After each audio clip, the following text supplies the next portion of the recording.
Karena saya dapat laporan kita kekurangan 70.000 dokter spesialis. 70.000. Kita harus segera mengejar itu. Hari ini saya dapat laporan kita menghasilkan dokter umum hanya 9.000 satu tahun. Oh, sudah 12.000. 12.000 satu tahun, dokter umum. Dokter spesialis 2.700. Jadi kalau kita mengharapkan mengisi 70.000 dokter spesialis, kita harus nunggu 35 tahun. 35 tahun baru terisi 70.000 yang sekarang sudah nggak ada. Jadi kita harus berupaya.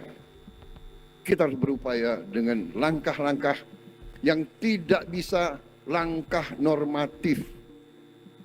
Mengejar pembangunan Indonesia, mengejar kesejahteraan Indonesia, tidak bisa business as usual, tidak bisa. We have to work harder. We have to do our best, saudara-saudara.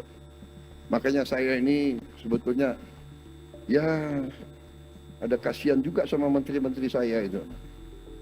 Karena di Kabinet Merah Putih itu kata mereka nggak ada hari merah di kalender kita. We work 7 days a week. Tapi saya akan beri saudara-saudara cukup waktu untuk istirahat. Karena yang kita butuh dari saudara adalah leadership, management, and the best decision. Best decision berarti saudara harus dalam keadaan segar. Apalagi kalau dokternya nggak segar, nanti operasinya nggak bagus. Jadi dokter-dokter juga harus cukup istirahat. Saya titip sama saudara-saudara, ya. Ketua rumah sakit, dokter-dokternya harus diberi cukup istirahat. Saudara-saudara, kita harus ngejar 70.000 dokter spesialis.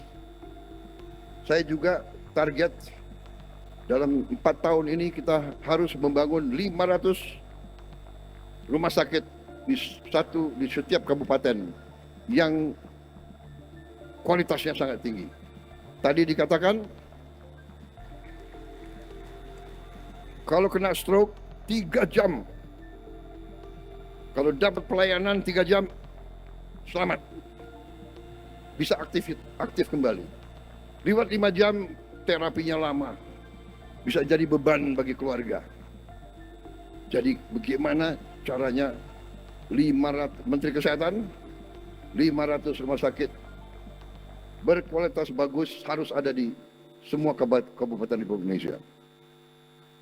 Bisa. Harus bisa. Download Tribun X sekarang. Menghadirkan lokal menjadi Indonesia.